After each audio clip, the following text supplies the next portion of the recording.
ಕರ್ತನಾದ ಯೇಸು ಕ್ರಿಸ್ತನ ನಾಮದಲ್ಲಿ ಮತ್ತೊಮ್ಮೆ ಸಂಚಿಕೆಯ ಮೂಲಕ ನಿಮ್ಮನ್ನು ಸಂಧಿಸುವುದರಲ್ಲಿ ಬಹಳ ಸಂತೋಷ ಪಡುತ್ತೇನೆ. ಇವತ್ತು ಕೂಡ ಕೆಲವು ಬಹಳ ಮುಖ್ಯವಾದ ವಿಷಯಗಳು, ಅದು ವರ್ಲ್ಡಲ್ಲಿ ಬಹಳ ವೇಗವಾಗಿ ಹೋಗುತ್ತಿರುವಂತಹ ವಿಷಯಗಳ ಕುರಿತಾಗಿ ನೋಡಲಿದ್ದೇವೆ. ಬನ್ನಿ ಸಂಚಿಕೆಗೆ ಹೋಗೋಣ.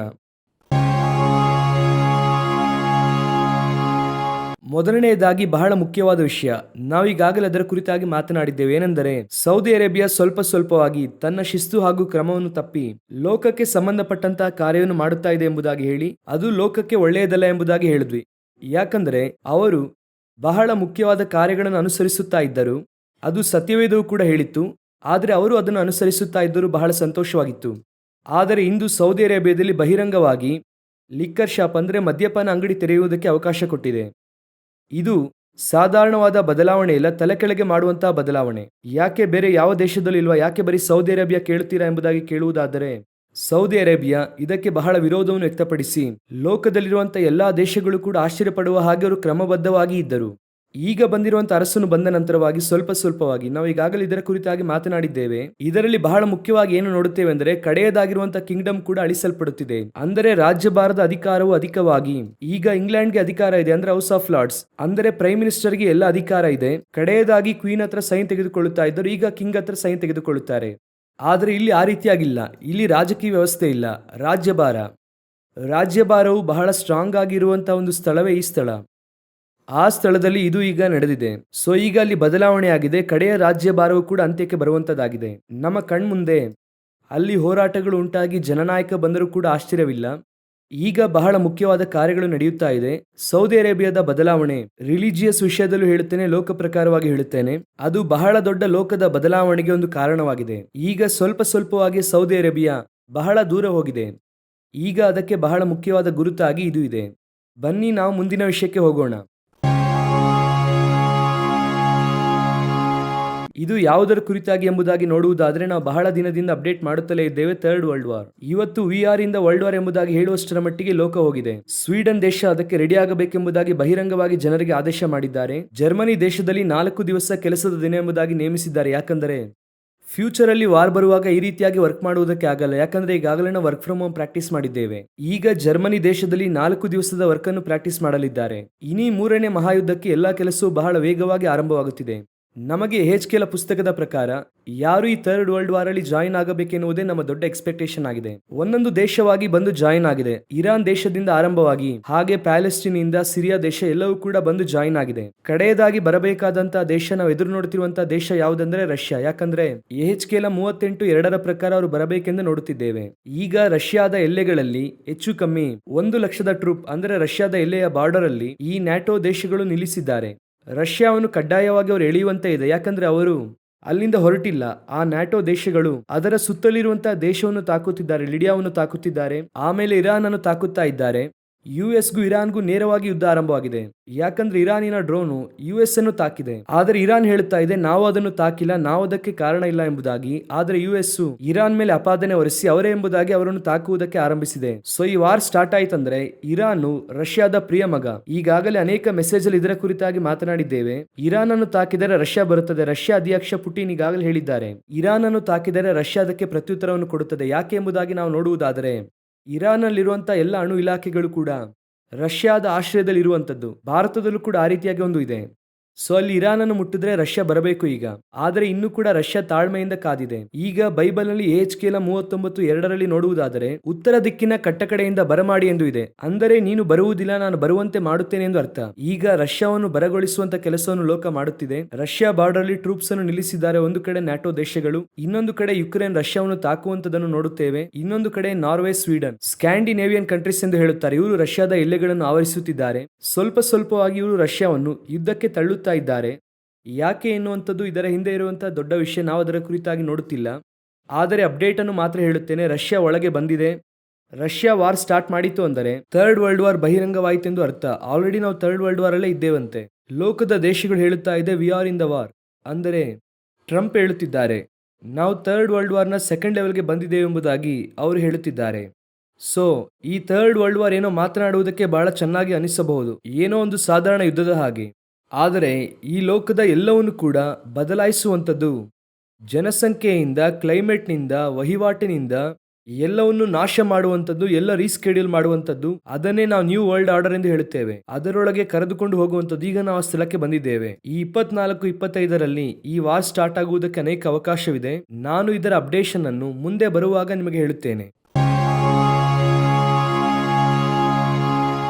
ಮೂರನೆಯದಾಗಿ, ಬಹಳ ಮುಖ್ಯವಾಗಿ, ಎಲಾನ್ ಮಾಸ್ಕ್. ಬಹಳ ದಿನಗಳಾದ ನಂತರ ಇವರ ಕುರಿತಾಗಿ ನೋಡುತ್ತಾ ಇದ್ದೇವೆ. ಈಗಾಗಲೇ ಅನೇಕ ಕಾರ್ಯ ಇವರ ಕುರಿತು ನಾವು ಕೇಳಿದ್ದೇವೆ.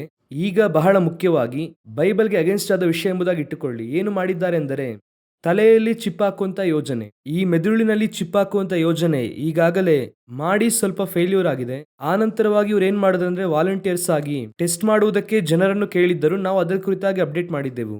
ಈಗಾಗಲೇ ಮನುಷ್ಯನ ಹೃದಯಕ್ಕೆ ಬದಲಾಗಿ ಹಂದಿ ಹೃದಯವನ್ನು ಇಟ್ಟರು, ಅದರಲ್ಲಿ ಬಹಳ ಫೇಲ್ಯೂರ್ ಆದರು. ಈ ರೀತಿಯಾಗಿ ಅನೇಕ ಕಾರ್ಯಗಳು ನಾವು ನೋಡುತ್ತಲೇ ಇದ್ದೇವೆ.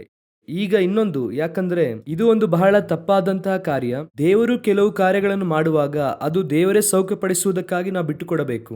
ಆಲ್ಟರ್ನೇಟ್ ಆಗಿ ನಾವೊಂದು ಕಾರ್ಯವನ್ನು ತರಬಾರದು. ಈಗ ಮೆದುಳನ್ನು ಆ ಚಿಪ್ಪಿನ ಕಂಟ್ರೋಲ್ಗೆ ತಂದು, ಆ ಚಿಪ್ಪು ನರವನ್ನು ಏನು ಮಾಡುತ್ತದೆ ಅಂದ್ರೆ ಕಾರ್ಯ ಮಾಡುವಂತೆ ಮಾಡುತ್ತದೆ. ಉದಾಹರಣೆಗೆ, ನಾವು ಪ್ಯಾರಲೈಸ್ಡ್ ಎಂಬುದಾಗಿ ಹೇಳುತ್ತೇವೆ ಅಲ್ವಾ, ಈ ರೀತಿ ಕೈಕಾಲು ಸ್ವಾಧೀನ ಇಲ್ಲದೆ ಇರುವಂತವರಿಗೆ ಮೆದುಳಿನಿಂದ ಕಂಟ್ರೋಲು ಆ ಕೈಗೋ ಅಥವಾ ಕಾಲ್ಗೋ ಹೋಗುವುದಿಲ್ಲ. ಆದ್ದರಿಂದ ಸಂಚಲನೆ ಮಾಡುವುದಕ್ಕೆ ಆಗಲ್ಲ. ನಮ್ಮ ದೇಹದಲ್ಲಿರುವಂತಹ ಎಲ್ಲಾ ಸಂಚಲನೆಯು ಮೆದುಳಿನ ಇನ್ಸ್ಟ್ರಕ್ಷನ್ಸ್ ಪ್ರಕಾರವಾಗಿ ಮಾಡುತ್ತದೆ. ಸೊ ಹಾಗೆ ಮಾಡಲಿಕ್ಕೆ ಆಗದೇ ಇರುವ ಸ್ಥಳದಲ್ಲಿ ಈ ಮೆದುಳು ಮಾಡಲಿಕ್ಕೆ ಆಗದೇ ಇರುವಂತಹ ಕೆಲಸವನ್ನು ಆ ಚಿಪ್ಪು ಆಲ್ಟರ್ನೇಟ್ ಆಗಿ ಮಾಡುತ್ತದೆ. ಇದು ಆರಂಭದಲ್ಲಿ ನೋಡುವುದಕ್ಕೆ ಭಯಂಕರವಾದ ವಿಜ್ಞಾನದ ಪರಿಶೋಧನೆಯಾಗಿ ಇರುತ್ತದೆ. ಒಳಿತಾಗಿ ಅನಿಸುತ್ತದೆ, ಕೈಕಾಲು ಬರದೇ ಇರುವವರಿಗೆ ಬಹಳ ವರಪ್ರಸಾದವಾಗಿರುತ್ತದೆ ಎಂಬುದಾಗಿ ಹೇಳುತ್ತಿದ್ದಾರೆ. ಆದರೆ ಈ ಚಿಪ್ಪು ನಾಳೆ ಮೆದುಳನ್ನು ಕಂಟ್ರೋಲ್ ಮಾಡುವಂತದ್ದಾಗಿರುತ್ತದೆ. ನಾಳೆ ಈ ಮೆದುಳು ಚಿಪ್ಪಿನ ಕಂಟ್ರೋಲ್ಗೆ ಹೋಗುತ್ತದೆ. ಮುಂದಿನ ಲೆವೆಲ್ ಅಲ್ಲಿ ಮೆದುಳು ಕಂಟ್ರೋಲ್ಗೆ ಹೋಯಿತು ಅಂದ್ರೆ ಮನುಷ್ಯ ಕಂಟ್ರೋಲ್ಗೆ ಹೋದ ಎಂದು ಅರ್ಥ. ಆಗುತ್ತದ? ಹಾಗೆಲ್ಲ ಆಗುವುದೇ ಇಲ್ಲ ಎಂಬುದಾಗಿ ನೀವು ಹೇಳುವುದಕ್ಕೆ ಆಗಲ್ಲ. ಯಾಕಂದ್ರೆ ಒಂದು ದಿನ ಈ ಸೆಲ್ ಫೋನು ಲಕ್ಸುರಿಯಾಗಿ ಈ ಮನುಷ್ಯನಿಗೆ ಸಹಾಯ ಮಾಡುವುದಕ್ಕಾಗಿ ಬಂತು, ಮನುಷ್ಯನ ಕೆಲಸವನ್ನು ಸುಲಭವಾಗಿಸುವುದಕ್ಕಾಗಿ ಬಂತು. ಆದರೆ ಇಂದು ಈ ಸೆಲ್ ಫೋನ್ ಮನುಷ್ಯನನ್ನು ಆಳುವುದಕ್ಕೆ ಆರಂಭಿಸಿದೆ. ರೋಬೋಟ್, ಎಐ ಟೆಕ್ನಾಲಜಿ ಮನುಷ್ಯನಿಗೆ ಒಂದು ಕಾಲದಲ್ಲಿ ಸಹಾಯ ಮಾಡುವುದಕ್ಕಾಗಿ ಬಂತು. ಇವತ್ತು ಮನುಷ್ಯ ಕುಲವನ್ನು ಅಳಿಸುವಷ್ಟರ ಮಟ್ಟಿಗೆ ಎಐ ಟೆಕ್ನಾಲಜಿ ಬೆಳೆದಿದೆ. ಈಗ ನ್ಯೂರೋಲಿಂಕ್ ಕೂಡ ಅದೇನೆ. ಬಹಳ ಮೋಸಕರವಾದ ಪರಿಸ್ಥಿತಿಗೆ ಭೂಮಿ ಹೋಗಲಿದೆ. ಅದೇನೆಂದರೆ, ಒಬ್ಬ ಮನುಷ್ಯನನ್ನು ಚಿಪ್ ಕಂಟ್ರೋಲ್ ಮಾಡುತ್ತದೆ. ಈಗ ನೋಡಿ, ನಿಮ್ಮ ಸೆಲ್ ಫೋನ್ ಇದ್ರೆ ಸಾಕು, ನೀವು ಎಲ್ಲಿದ್ದೀರಾ ಎಂಬುದಾಗಿ ಕಂಡುಹಿಡಿಯಬಹುದು. ನೀವು ಏನು ಮಾಡುತ್ತಾ ಇದ್ದೀರಾ ಎಂಬುದಾಗಿ ಕಂಡುಹಿಡಿಯಬಹುದು. ಸಮೀಪದಲ್ಲೂ ಕೂಡ ಒಂದು ಕೇಸಲ್ಲಿ ಹೈಕೋರ್ಟ್ ಹೇಳಿತು, ಅವರು ಎಲ್ಲಿ ಇದ್ದಾರೆ ಎಂಬುದಾಗಿ ಆ ಫೋನ್ ಅನ್ನು ಇಟ್ಟುಕೊಂಡು ಟ್ರ್ಯಾಕ್ ಮಾಡಿ ಕೊಡಿ ಎಂಬುದಾಗಿ ಹೇಳಿತು. ಟ್ರ್ಯಾಕ್ ಮಾಡಿ ಕೊಟ್ಟರು, ಅದನ್ನಿಟ್ಟು ಕಂಡುಹಿಡಿದರು. ಅಂದರೆ ಕೆಲವು ತಿಂಗಳ ಹಿಂದೆ ಅವರು ಎಲ್ಲಿ ಇದ್ದರೆಂಬುದಾಗಿ ಕಂಡುಹಿಡಿಯುವಂಥದ್ದು. ಈಗ ಅದೇ ರೀತಿಯಾಗಿ ಒಂದು ಸೆಲ್ ಫೋನ್ ಅನ್ನು ಇಟ್ಟು ನಾವು ಕಂಡುಹಿಡಿಯುವುದಕ್ಕೆ ಸಾಧ್ಯ. ಅಂದರೆ ಮೆದುಳಿನಲ್ಲಿ ಚಿಪ್ಪು ಇಟ್ಟರೆ ಯೋಚನೆ ಮಾಡಿ ನೋಡಿ, ಇಡೀ ಮನುಷ್ಯನನ್ನ ಏನು ಥಿಂಕ್ ಮಾಡುತ್ತಾ ಇದ್ದಾನೆ ಎನ್ನುವಷ್ಟರ ಮಟ್ಟಿಗೆ ಕಂಡುಹಿಡಿಯುವುದಕ್ಕೆ ಸಾಧ್ಯ. ವೆರಿ ಡೇಂಜರಸ್ ಮೂವ್ ಹೋಗುತ್ತಾ ಇದೆ. ಮನುಷ್ಯನು ಕಂಟ್ರೋಲ್ ಮಾಡಬಾರದು. ಮನುಷ್ಯನನ್ನು ಪ್ರೀತಿಸಬೇಕು. ಅದೇ ವಾಕ್ಯ ಹೇಳುತ್ತದೆ. ಇದು ಅಗೇನ್ಸ್ಟ್ ಗಾಡ್. ಇದು against god and against Bible. ಇದರ ಕುರಿತಾಗಿ ಅಪ್ಡೇಟ್ಸ್ ಬರುವಾಗ ನಾವು ನಿಮಗೆ ಹೇಳುತ್ತೇವೆ. ಕಡೆಯದಾಗಿ ಒಂದು ವಿಷಯವನ್ನು ನೋಡಲಿದ್ದೇವೆ. ಸತ್ಯವೇದದಲ್ಲಿ ಕಡೆಯ ಕಾಲದ ಗುರುತುಗಳಲ್ಲಿ ಇಷ್ಟೆಲ್ಲ ನೋಡಿದ್ವಿ ಅಲ್ವಾ. ಅದರಲ್ಲಿ ದೇವರು ಹೇಳಿದ ಮತ್ತೊಂದು ಗುರುತು ಮತ್ತಾಯ 24ರಲ್ಲಿ ಜನಕ್ಕೆ ವಿರೋಧವಾಗಿ ಜನ ಎಂದು ಹೇಳಿದ್ದಾರೆ.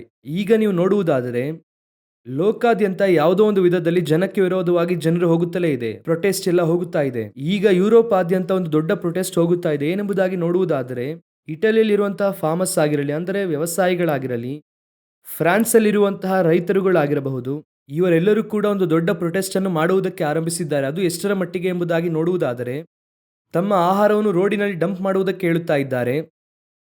ಇತರರಿಗೆ ಈ ಆಹಾರ ಸಿಗಬಾರದು, ಅಂದರೆ ಶ್ರೀಮಂತರಿಗೆ ಸಿಗಬಾರದು ಎಂಬುದಾಗಿ ಹೇಳಿ ಆಹಾರ ಸಾಮಗ್ರಿಗಳನ್ನು ಕೆಳಗೆ ಹಾಕಿ ಅವರಿಗೆ ಆಹಾರ ಸಿಗದಂತೆ ಮಾಡುತ್ತಿದ್ದಾರೆ. ಇದು ಒಂದು ರೀತಿಯಾಗಿ ಬರಗಾಲಕ್ಕೆ ಲೀಡ್ ಮಾಡುವಂತದ್ದಾಗಿದೆ. ಸೊ ಇದು ನಡೆಯುತ್ತಲೇ ಇದೆ. ಯುರೋಪ್ ಆದ್ಯಂತ ಇದು ಹರಡುತ್ತಲೇ ಇದೆ. ಅದೇ ವೇಳೆಯಲ್ಲಿ ಇನ್ನೊಂದು ಜನಕ್ಕೆ ವಿರೋಧವಾಗಿ ಜನ ಯಾವುದು? ನಾವು ಈಗಾಗಲೇ ಅನೇಕ ಕಾರ್ಯಗಳನ್ನು ನಿಮಗೆ ಶೇರ್ ಮಾಡಿದ್ದೇವೆ. ಅದರ ಅಪ್ಡೇಷನ್ ಎಂಬುದಾಗಿ ಕೂಡ ನೀವು ಅಂದುಕೊಳ್ಳಬಹುದು. ಏನೆಂದರೆ, ಅಮೆರಿಕದ ಬೀಳುವಿಕೆ. ಎಷ್ಟರ ಮಟ್ಟಿಗೆ ಬೀಳುವಿಕೆ ಅಂದರೆ, ಟೆಕ್ಸಾಸ್ ಆ ನಿರ್ದಿಷ್ಟವಾದ ಸಂಸ್ಥೆಯು ಗವರ್ನಮೆಂಟ್ಗೆ ಅಗೇನ್ಸ್ಟ್ ಆಗಿದೆ, ಜೋ ಬಿಡನ್ಗೆ ಅಗೇನ್ಸ್ಟ್ ಆಗಿ ಇದೆ.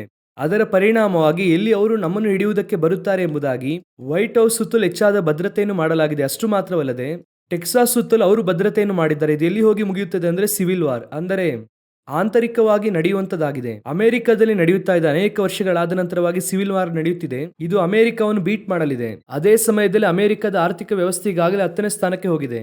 ಅಮೆರಿಕದ ಕಾಸು ಈ ದಿನದಲ್ಲಿ 10ನೇ ಪ್ಲೇಸ್ ಅಲ್ಲಿ ಇದೆ. ಒಂದು ಕಾಲದಲ್ಲಿ ಫಸ್ಟ್ ಪ್ಲೇಸ್ ಅಲ್ಲಿ ಇತ್ತು. ಆಗಲೇ ನಾವು ಹೇಳಿದ್ವಿ ಅಮೆರಿಕದ ಆರ್ಥಿಕ ವ್ಯವಸ್ಥೆ ಬಿದ್ದು ಹೋಗುತ್ತದೆ ಎಂದು. ಯಾಕಂದ್ರೆ ಬದಲಾವಣೆ ಬರಬೇಕು. ನೀವು ಇದನ್ನು ಹಾಗೆ ನೋಡುವುದಾದರೆ ಸಮೀಪದಲ್ಲಿ ಈ ಸಿವಿಲ್ ವಾರ್ ಬರುತ್ತದೆ ಎಂಬುದಾಗಿ ಅನೇಕ ವಿಧದಲ್ಲಿ ಇಂಡೈರೆಕ್ಟ್ ಆಗಿ ಹೇಳಲ್ಪಟ್ಟಿತು. ಇವತ್ತು ಅದು ಸಿವಿಲ್ ವಾರ್ ಸ್ಟಾರ್ಟ್ ಆಗುವ ಹಂತಕ್ಕೆ ಬಂದಿದೆ. ಎಲ್ಲಾ ರಾಜ್ಯಭಾರ ಒಂದು ದಿನ ಏಳುತ್ತದೆ, ಎಲ್ಲಾ ರಾಜ್ಯಭಾರ ಒಂದು ದಿನ ಬೀಳುತ್ತದೆ. ಇದುವೇ ಚರಿತ್ರೆಯ ನೀತಿ. ಯಾವುದೇ ರಾಜ್ಯಭಾರವೂ ಕೂಡ, ಯಾವೊಬ್ಬ ಅರಸನು ಕೂಡ ನಾನು ನಿರಂತರ ಎಂಬುದಾಗಿ ಹೇಳುವುದಕ್ಕೆ ಆಗುವುದೇ ಇಲ್ಲ.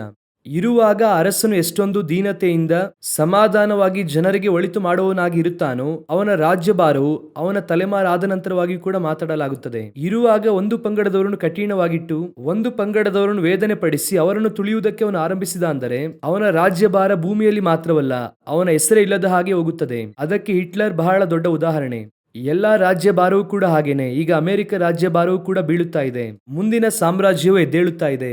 ಇದನ್ನು ಬಹಳ ದಿನದಿಂದ ಹೇಳುತ್ತಾ ಇದ್ದೆವು. ಈಗ ನಮ್ಮ ಕಣ್ಮುಂದೆ ಇದು ನಡೆಯುತ್ತಾ ಇದೆ. ಕರ್ತನ ಚಿತ್ತವಾದರೆ ಇನ್ನು ಕೆಲವು ಅಪ್ಡೇಟ್ಸ್ ಒಂದಿಗೆ ಬೇರೆ ಒಂದು ಸಂಚಿಕೆಯೊಂದಿಗೆ ಬರುವಿಕೆ ತಡವಾದರೆ ನಿಮ್ಮನ್ನು ಸಂಧಿಸುತ್ತೇವೆ. God bless you.